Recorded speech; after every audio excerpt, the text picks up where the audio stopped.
Assalamualaikum warahmatullahi wabarakatuh. Perkenalkan, nama saya Nuni Safira. Saya akan mempresentasikan berjudul Hambatan Thailand terhadap implementasi UNCRC dalam mengatasi pekerja anak. Pada tahun 1989 dibentuklah UNCRC berdasarkan kebulatan suara, di mana konvensi ini telah diratifikasi oleh 196 negara di dunia, salah satunya yaitu Thailand. Konvensi UNCRC bertujuan untuk mempromosikan serta melindungi hak-hak anak, baik itu dalam bidang sosial, budaya, ekonomi, sipil, bahkan politik. Thailand salah satu negara yang meratifikasi UNCRC sejak tahun 1992. Oleh karena itu, Thailand memiliki kewajiban dalam implementasi di domestiknya. Salah satu kebijakan tersebut yaitu Department of Labor Protection and Welfare of the Minister of Labor. Meskipun demikian, implementasi terhadap standar konvensi tersebut mengalami hambatan, khususnya pada periode pemerintahan Perdana Menteri Prayut Chan-ocha, di mana pekerja anak di Thailand mengalami tingkat yang tinggi. Hal ini kemudian berbeda dengan negara-negara lain yang justru mereka menunjukkan angka penurunan pada tahun 2022.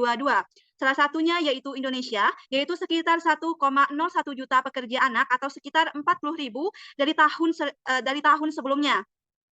Berdasarkan grafik di samping menunjukkan permasalahan pada pekerja anak di Thailand, yaitu pada tahun 2014 jumlah pekerja anak dengan rentang usia 5 hingga 17 tahun, yaitu sekitar 1.302.000 pekerja. Kemudian pada tahun 2019 hingga tahun 2022, tingkat pekerja anak di Thailand mengalami kenaikan, khususnya pada tahun 2022, yaitu sekitar 1.575.000. Sedangkan area jangkauan pekerja anak di Thailand seperti pekerja seks dan industri pengolahan makanan laut. Pada dasarnya, pekerja anak ini dalam kondisi yang tidak aman dan berbahaya. Dengan demikian, hal ini menjadi permasalahan mengapa Thailand yang telah meratifikasi UNCRC beserta protokol di dalamnya memiliki permasalahan jumlah pekerja anak yang tidak berubah, bahkan menunjukkan angka yang tinggi. Oleh karena itu, terdapat hambatan Thailand terhadap implementasi UNCRC di Thailand dalam mengatasi permasalahan pekerja anak. Next slide. Selanjutnya yaitu rumusan masalah, di mana Thailand telah meratifikasi UNCRC beserta protokolnya. Akan tetapi, pada periode pemerintahan Perdana Menteri Prayut Chan-ocha menunjukkan tingkat pekerja anak di Thailand yang masih tinggi. Hal ini menunjukkan adanya hambatan Thailand terhadap implementasi UNCRC sendiri. Hal ini kemudian berbeda dengan negara lain yang menunjukkan angka penurunan, khususnya pada tahun 2022. Oleh karena itu, perlu untuk dilakukan analisis mengenai hambatan Thailand terhadap implementasi UNCRC terkait pekerja anak di Thailand. Selanjutnya, next slide, yaitu pertanyaan penelitian dan juga tujuan penelitian. Pertanyaan penelitian yaitu bagaimana hambatan Thailand terhadap implementasi UNCRC dalam mengatasi pekerja anak. Tujuan penelitian adalah untuk mendeskripsikan mengenai hambatan yang dialami oleh Thailand terhadap implementasi UNCRC dalam mengatasi pekerja anak. Next slide. Manfaat penelitian ada dua. Yang pertama, manfaat akademis, yaitu referensi bagi akademisi Sivitas Departemen Ilmu Hubungan Internasional, terkhususnya dalam memahami mengenai hambatan Thailand pada implementasi UNCRC dalam mengatasi pekerja anak. Manfaat praktis ini bermanfaat dalam memberikan informasi dan juga pemahaman kepada Kementerian Ketenagakerjaan di Thailand dan di Indonesia, terutama yang bergerak pada hak-hak anak terkait hambatan suatu negara terhadap implementasi UNCRC dalam mengatasi permasalahan pekerja anak. Next slide. Selanjutnya yaitu studi pustaka, di mana terdapat 5 studi pustaka yang digunakan. Next slide. Selanjutnya yaitu kerangka konseptual, menggunakan teori implementasi rezim yang dijelaskan oleh Steiner Anderson dan teman-temannya, yang berjudul Regime, the State and Society, Analyzing the Implementation of International Environmental Commitment. Di mana dalam memahami efektivitas dan juga implementasi itu tidak hanya cukup berfokus pada tingkat internasional saja, namun kondisi domestik perlu untuk dilakukan penelitian yang lebih lanjut karena memiliki arah dari pembangunan dan juga komitmen internasional. Oleh karena itu, terdapat 3 variabel dalam melihat hambatan implementasi rezim. Yang pertama ada sistem administratif dan kelompok masyarakat yang ditargetkan. Jadi keberhasilan maupun kegagalan bergantung pada apakah negara memiliki kontrol terhadap sistem administratif dan kelompok masyarakat yang ditargetkan. Pada kelompok masyarakat yang ditargetkan itu lebih kepada private sektor dan seberapa kecil ataupun besar dari ukuran mereka. Sedangkan dari sistem administratif yaitu koordinasi antara berbagai aktor administratif yang pada dasarnya terkena dampak dari implementasi. Yang kedua yaitu masyarakat, di mana keberhasilan implementasi bergantung pada apakah masyarakat memberikan dukungan atau menentang dari kebijakan negara itu. Hal ini lebih kepada karakteristik masalah dan budaya serta tradisi nasionalnya. Faktor yang terakhir yaitu faktor eksternal, di mana faktor eksternal seperti perkembangan yang tidak disengaja dan tidak terduga, seperti perkembangan teknologi dan juga ekonomi. Next slide. Selanjutnya yaitu metodologi penelitian. Jenis penelitian yang digunakan yaitu deskriptif kualitatif. Batas masalahnya yaitu pada tahun 2014 hingga tahun 2022. Pada tahun 2014 karena terjadi pergantian periode pemerintahan sebelumnya ke Perdana Menteri Prayut Chan-ocha, di mana periode pemerintahan ini dipenuhi dengan ketidakstabilan perpolitikan yang disebabkan oleh kudeta. Oleh karena itu, secara tidak langsung berdampak pada proses pencegahan dan penghapusan pekerja anak di Thailand. Sedangkan pada tahun 2022, pekerja anak di Thailand memiliki peningkatan yang signifikan dari tahun sebelumnya. Unit dan tingkat analisis, unit analisis yaitu hambatan Thailand terhadap implementasi UNCRC, kemudian unit eksplanasinya yaitu pekerja anak, tingkat analisis yaitu Thailand ataupun negara bangsa. Next slide. Selanjutnya yaitu teknik pengumpulan data, studi pustaka, teknik analisis data, reduksi data, penyajian data, dan penarikan kesimpulan. Next slide. Selanjutnya yaitu sistematika penulisan. Bab 1 menjelaskan mengenai pendahuluan. Bab 2 yaitu mengenai United Nations Convention on the Right of the Child atau UNCRC. Sejarah UNCRC pada tahun 1924, LBB mengadopsi Deklarasi Jenewa mengenai hak anak. Kemudian pada tahun 1946 hingga tahun 1948, PBB membentuk Dana Darurat untuk Anak Internasional dan juga mengesahkan mengenai Deklarasi Universal Hak Asasi Manusia. Kemudian pada tahun 1959,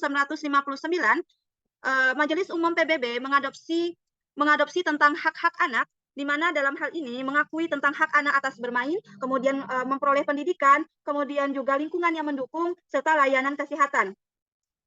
Diskusi lebih lanjut mengenai Konvensi Hak Asasi Manusia, hak anak ini, yaitu pada tahun 1179 tentang rancangan konvensi. Rancangan konvensi ini diajukan oleh Polandia, pemerintah Polandia, di mana pemerintah Polandia mengajukan gagasan konvensi hak anak, sehingga dimulailah diskusi tentang rancangan konvensi tersebut. Kemudian pada tahun 1985, terdapat peraturan standar minimum yang diakui oleh PBB tentang peradilan anak. Oleh karena itu, pada tahun 1989, UNCRC diadopsi oleh Majelis Umum PBB dan mulai berlaku pada tahun 1990. Kemudian aturan hak-hak anak dalam UNCRC, di mana aturan yang mengatur mengenai hak-hak anak dalam beberapa pasal. Yang pertama itu pasal 2 ayat 1 mengenai tidak adanya diskriminasi terhadap anak-anak. Kemudian pasal 6 ayat 1 dan 2 mengenai kelangsungan hidup dan juga perkembangan. Kemudian pasal 19 ayat 1 tentang pelindungan dan juga kekerasan. Kemudian pasal 22 ayat 1 mengenai anak-anak pengungsi. Kemudian pasal 24 ayat 1 tentang kesehatan, air, pangan, dan juga lingkungan, serta pendidikan dalam pasal 28. Kemudian pasal 34 tentang perlindungan dan juga pelecehan seksual, dan pasal 35 tentang pencegahan penjualan dan perdagangan manusia. Hal ini melibatkan anak-anak yang ikut dalam kegiatan tersebut. Kemudian keanggotaan Thailand dalam UNCRC. Thailand meratifikasi UNCRC pada tahun 1952. Oleh karena itu, Thailand pada dasarnya resmi terikat dan juga memiliki kewajiban untuk mematuhi aturan-aturan yang telah diatur dalam perjanjian konvensi UNCRC. Thailand dapat mengambil langkah-langkah yang konkret dalam melindungi anak-anak dari berbagai kegiatan yang eksploitasi. 3, yaitu pekerja anak di Thailand. 3.1 mengenai fenomena pekerja anak di Thailand. Thailand dikenal sebagai negara asal, tujuan, dan transit perdagangan manusia dengan tujuan sebagai pekerja. Pekerja anak di Thailand termasuk korban yang berasal dari korban migran, yaitu dari Myanmar, Laos, kemudian Kamboja, terutama hal ini terjadi saat krisis 1997. Hal ini memicu meningkatnya pekerja anak yang melibatkan anak dari berbagai wilayah yang termasuk migran, di mana jumlah migran non-Thailand meningkat dari 4,9 juta pada tahun 2018. Hal ini kemudian meningkat pada tahun 2022, yaitu 163.000 migran. Anak-anak yang berasal dari migran ini terpaksa bekerja karena kemiskinan dan juga keterbatasan akses mereka terhadap pendidikan. 3.2 yaitu bentuk-bentuk pekerja anak yang paling mengkhawatirkan di Thailand. Kategori bentuk-bentuk pekerja anak yang paling mengkhawatirkan di Thailand yaitu eksploitasi seksual komersial, produksi pornografi, pengolahan udang dan makanan laut, serta penangkapan ikan. Thailand dikenal sebagai negara sex tourism karena tingginya angka eksploitasi seks terhadap anak yang dijadikan sebagai prostitusi. Terdapat beberapa wilayah di Thailand yang terkenal sebagai wilayah kegiatan eksploitasi seks komersial terhadap anak, yaitu Patong di Phuket, Pattaya, dan kota di bagian utara Thailand, dan Chiang Mai. Kemudian juga anak-anak di Thailand telah dipusatkan pada industri pengolahan makanan laut. Anak-anak di Thailand telah ikut dalam bekerja di industri tersebut bersama dengan orang-orang dewasa dalam kondisi yang bersifat tidak aman dan juga cukup berbahaya. Anak-anak ini juga bahkan dijual ke pabrik industri tersebut di Thailand dan dipaksa untuk bekerja. Salah satunya yaitu mengupas udang, di mana mereka telah bekerja sekitar 6 jam per minggunya. Kini khusus pada anak berasal dari migran. Kemudian juga sekitar 65% mereka tidak mendapatkan perlindungan hukum yang berdasarkan dengan kontrak. Kebijakan pemerintah Thailand dalam mengatasi pekerja anak. Yang pertama ada Department of Labor Protection and Welfare atau DLPW dan of the Minister of Labor, di mana tujuannya adalah untuk menegakkan undang-undang ketenagakerjaan. Kemudian ada kebijakan memperkuat perlindungan dan sistem pendidikan anak serta status hak anak atas kesehatan. Ini juga menjamin akses pendidikan yang berkualitas untuk semua anak, termasuk juga anak-anak migran. Kemudian ada Labor Coordination Center of the Fishing Sector. Ini bertujuan untuk melakukan pemeriksaan terhadap kondisi kerja kapal penangkapan ikan. Kemudian ada Anti-Human Trafficking. Ini bertujuan untuk mencegah berbagai kegiatan eksploitasi terhadap pekerja anak. Hal ini mencakup juga tentang perdagangan manusia, kerja paksa, pornografi, eksploitasi terhadap anak. Kemudian ada Undang-Undang Perlindungan Tenaga Kerja pada tahun 2017 untuk mencegah kegiatan eksploitasi, kemudian juga berkaitan dengan usia minimum dalam bekerja dan kondisi kerja. Kemudian ada implementasi UNCRC dalam mengatasi pekerja anak di Thailand. Berdasarkan penjelasan sebelumnya, bahwa masih banyak anak-anak yang dipaksa untuk bekerja, terutama kelompok rentan, yaitu berasal dari migran yang mengungsi di Thailand. Anak-anak tersebut berada dalam situasi yang bersifat berbahaya, dan bahkan mereka korban eksploitasi, diskriminasi, dan mendapat kekerasan fisik serta mental. Mereka bahkan mengalami kesulitan mengakses penuh layanan kesehatan dan juga pendidikan. Kondisi ini telah bertolak belakang dengan aturan-aturan UNCRC seperti pada pasal 22 ayat 1 tentang hak anak dalam status pengungsi, pasal 2 ayat 1 tentang kesehatan, pasal 28 ayat 1 tentang akses pendidikan. Bab 4 yaitu analisis hambatan Thailand terhadap implementasi UNCRC dalam mengatasi permasalahan pekerja anak. Pada 4.1 yaitu sistem administratif dan kelompok masyarakat yang ditargetkan sebagai penghambat implementasi UNCRC di Thailand. Poin pertama yaitu sistem administratif dalam menghambat implementasi UNCRC di Thailand. Korupsi dan suap di Thailand telah menjadi penghambat implementasi UNCRC dalam mengatasi permasalahan pekerja anak di Thailand, di mana lembaga anti korupsi di Thailand menyelidiki terkait penyelewengan dana negara sekitar 85% yang diperuntukkan bagi masyarakat miskin yang berpenghasilan rendah. Di mana ini berdasarkan The Public Sector Anti-Corruption Commission di Thailand mengatakan bahwa mereka telah menemukan bukti penyimpangan sekitar 100 juta baht. Dana ini sebenarnya diberikan langsung kepada masyarakat dalam bentuk hibah sekitar 3.000 baht. Kondisi ini telah mengakibatkan anak-anak cenderung terlibat dalam pekerjaan untuk membantu keluarganya, mengorbankan pendidikan karena waktu yang dicurahkan lebih lama untuk bekerja. Tindakan lainnya yaitu terjadi pada daerah perbatasan atau pihak keimigrasian. Kemudian, kepolisian di Thailand terlibat suap yang dibayarkan oleh industri, salah satunya yaitu industri rumah bordir di Thailand. Kasus suap ini dilakukan oleh rumah bordir di distrik Lampu Merah dan Natare Entertainment. Penyuapan ini dilakukan agar dapat menutupi keterlibatan dari industri ini yang melibatkan anak-anak bekerja dalam kondisi yang eksploitasi. Kemudian yaitu kurangnya kapasitas dari Department of Labor Protection and Welfare, di mana DLPW memberikan pelatihan kepada petugas pengawas ketenagakerjaan, namun hanya sedikit dari mereka yang menerima pelatihan dan melaporkan kualitasnya kurang memadai. Kemudian juga mereka mengalami kesulitan dalam mengakses properti secara aman, meskipun juga anggaran untuk pengawas ketenagakerjaan ini meningkat, namun jumlah pengawas masih tidak mencukupi dari jumlah pekerja di Thailand. Kurangnya kapasitas dari DLPW ini menyebabkan kurangnya perlindungan bagi anak, terutama anak-anak dari migran, karena kesulitan untuk mereka mengakses pekerjaan dari jarak jauh, dan juga takut akan aksi pembalasan dari pihak pemilik usaha. Selanjutnya yaitu kelompok masyarakat yang ditargetkan dalam menghambat implementasi UNCRC di Thailand. Pertama ada industri pengolahan makanan laut di Thailand. Industri pengolahan makanan laut di Thailand merupakan salah satu kontribusi utama GDP di Thailand, di mana dia salah satu penghambat dalam upaya pemerintah Thailand dalam mengatasi permasalahan pekerja anak. Masih terdapatnya kasus eksploitasi dari pekerja anak di sektor ini, termasuk perusahaan besar di Thailand.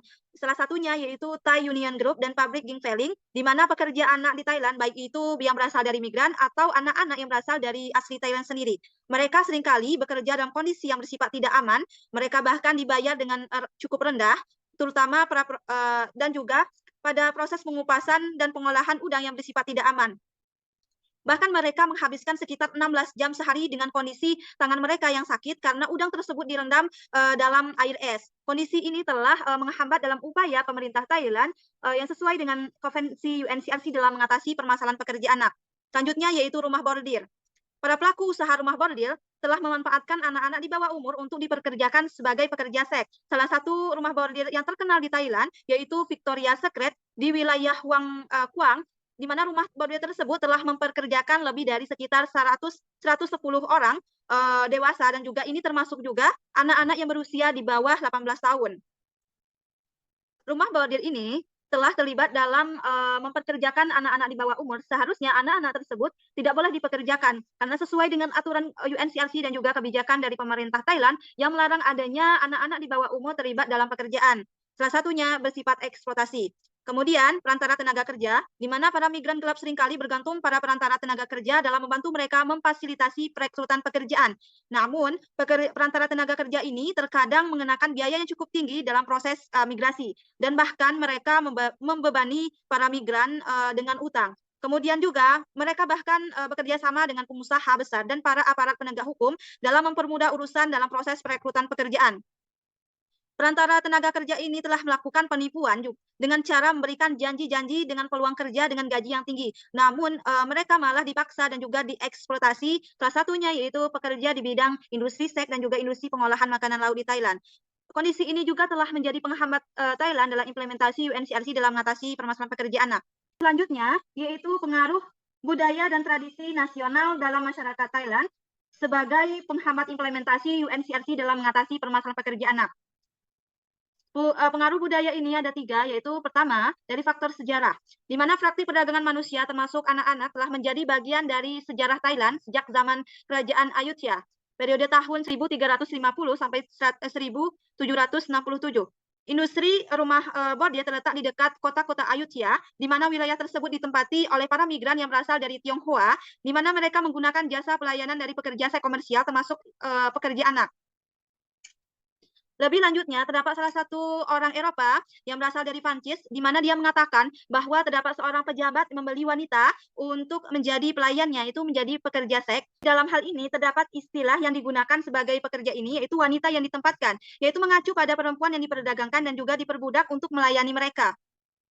Kemudian pada Perang Vietnam pada tahun 1960-an, terjadi peningkatan permintaan terhadap layanan prostitusi untuk militer Amerika Serikat yang ada di Vietnam, Filipina, dan juga Thailand. Dengan demikian, sejarah panjang dari permasalahan perdagangan manusia yang eksploitasi untuk dijadikan sebagai pekerja telah mempengaruhi budaya dan tradisi masyarakat di Thailand. Pengaruh sejarah ini telah berkontribusi sebagai penghambat implementasi dalam mengatasi permasalahan pekerja anak di Thailand, di mana pengaruh tradisi di sini yaitu telah menciptakan kebiasaan secara turun-temurun yang mengakar dan masih dijalankan oleh masyarakat hingga sekarang, sehingga membangun dasar yang kuat terhadap pandangan masyarakat Thailand pada permasalahan pekerja anak. Selain itu juga, praktik tersebut telah menjadi bagian dari keseluruhan cara hidup dan juga kebiasaan dalam kehidupan sehari-hari masyarakat di Thailand dan sulit untuk diubah. Hal ini sebagai bentuk dari pengaruh budaya yang berkembang pada masyarakat Thailand. Selanjutnya yaitu dari agama Buddha Theravada, di mana agama ini merupakan agama yang mendominasi di Thailand, yaitu sekitar 95% penduduk di Thailand memeluk agama Buddha Theravada ini. Di dalam agama ini terdapat ritual yang penting bagi biksu Theravada. Hal ini termasuk pada pengumpulan dana makanan setiap paginya. Selain itu, dalam doktrin ini telah tertanam sejak lama sebagai kepercayaan secara turun-temurun yang merupakan budaya nasional di Thailand yang berkontribusi terhadap interaksi dan perdagangan manusia dengan tujuan sebagai pekerja, meliputi ketidaksetaraan antara laki-laki dan juga perempuan, dan perbaikan karma.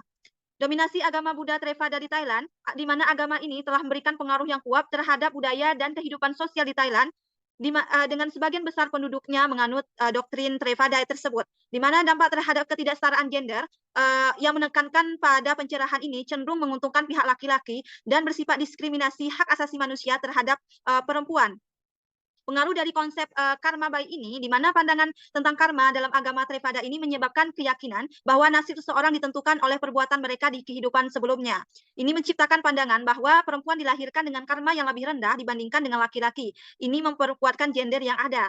Kemudian perdagangan manusia dan pekerja anak, di mana budaya dan keyakinan yang tertanam kuat dalam budaya Theravada, dalam agama Buddha Theravada ini telah menyumbang terhadap fenomena perdagangan manusia dengan tujuan pekerja. Salah satunya pekerja seks ataupun industri pengolahan makanan laut.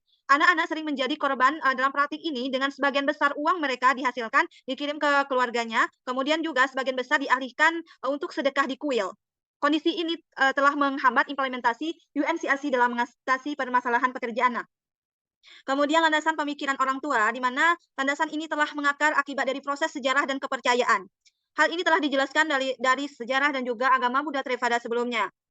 Tradisi dan budaya yang telah mengakar kuat dalam landasan pemikiran orang tua ini juga sebagai penghambat implementasi UNCRC di Thailand dalam mengatasi permasalahan pekerja anak, di mana sebagian besar dari masyarakat, terutama orang tua pada dasarnya, meyakini bahwa melibatkan anak-anak mereka dalam dunia kerja sejak usia dini merupakan hal yang wajar. Kondisi ini bahkan dianggap sebagai suatu proses pembentukan karakter dan juga keterampilan untuk pendidikan anak, di mana anak-anak diharapkan bisa mengikuti jejak mereka dalam bekerja dan juga dalam mempelajari keahlian tertentu dalam membantu mereka mencukupi atau menghidupi keluarganya. Selanjutnya yaitu faktor eksternal dalam menghambat implementasi UNCRC, di mana pengaruh perkembangan teknologi saat pandemi COVID-19 dapat menjadi penghambat implementasi UNCRC dalam mengatasi permasalahan pekerja anak, di mana langkah-langkah awal lockdown tersebut dalam upaya memperlambat proses penyebaran dan juga kebijakan lain seperti pemberian bantuan tunai kepada masyarakat, kemudian vaksinasi, kemudian adanya pendidikan yang dialihkan secara online, pada dasarnya dapat meminimalisir permasalahan pekerja anak karena keterbatasan ruang gerak untuk berpergian. Akan tetapi kondisi ini malah menyebabkan adanya pergeseran sistem kerja seperti dari sistem pengolahan udang dan makanan laut yang dilakukan yang seharusnya di pabrik bergeser menjadi pekerjaan rumahan dan juga sistem perekrutan pekerjaan yang dilakukan secara online. Hal ini bertujuan untuk mengeksploitasi anak-anak tersebut, khususnya anak yang berasal dari migran yang cukup rentan sebagai pekerja. Tindakan perdagangan manusia berbasis sistem online di berbagai platform di Thailand, di mana aplikasi media sosial yang banyak digunakan di Thailand, khususnya anak-anak, yaitu Facebook sekitar 94% dari aplikasi media sosial lainnya. Indikator yang dimasukkan dalam menjerumus anak-anak dalam aktivitas prostitusi ini, yaitu di mana anak-anak diperas agar terlibat dalam kegiatan seksual, kemudian membagikan gambar mereka tanpa izin, dan mereka juga dipaksa untuk melakukan kegiatan seksual dengan adanya janji akan diberikan hadiah atau uang tunai. Melanjutkan dari hal tersebut, anak-anak juga menjadi korban, di mana mereka dibujuk secara individu oleh para pelaku predator online melalui media sosial, dan bahkan melalui obrolan pribadi. Dengan demikian, pandemi COVID-19 telah membawa teknologi semakin marak digunakan, di mana semua kegiatan dialihkan dalam sistem jarak jauh atau online. Hal ini termasuk para pelaku perekrutan pekerja yang bersifat eksploitasi yang bergeser dari sistem online, di mana ini tidak sedikit anak-anak di Thailand terjaring kasus perdagangan manusia untuk tujuan sebagai pekerja. Kondisi ini juga sebagai perkembangan yang tidak diduga dan juga tidak disengaja, dan juga kebijakan dari pemerintah itu seharusnya dapat meminimalisir dari tindakan pekerja anak. Namun justru menunjukkan angka pekerja anak yang masih tinggi. Itu kesimpulan di mana terdapat hambatan Thailand terhadap implementasi UNCRC dalam mengatasi pekerja anak. Terdapat 3 variabel. Variabel pertama yaitu sistem administratif, di mana hambatan terjadi karena keterbatasan lembaga penegak hukum atau pihak keamanan dalam menangani permasalahan pekerja anak. Selanjutnya yaitu kelompok masyarakat yang ditargetkan dari pihak private sektor di Thailand, diantaranya yaitu industri pengolahan makanan laut di Thailand, rumah bordir, dan perantara tenaga kerja. Variabel kedua yaitu masyarakat, berdasarkan pengaruh dari budaya dan tradisi nasional yang meliputi faktor sejarah, agama, dan pemikiran orang tua. Variabel ketiga yaitu faktor eksternal, yaitu pengaruh dari perkembangan teknologi saat pandemi COVID-19. Terakhir yaitu saran untuk penelitian selanjutnya, yaitu dapat meneliti mengenai hambatan Thailand terhadap implementasi rezim internasional lainnya dalam penanganan kasus pekerja anak. Kedua, dapat melihat hambatan implementasi dari faktor rezim internasional yang menyebabkan proses penanganan pekerja anak di suatu negara mengalami hambatan. Demikian dari presentasi saya ucapkan terima kasih. Assalamualaikum warahmatullahi wabarakatuh.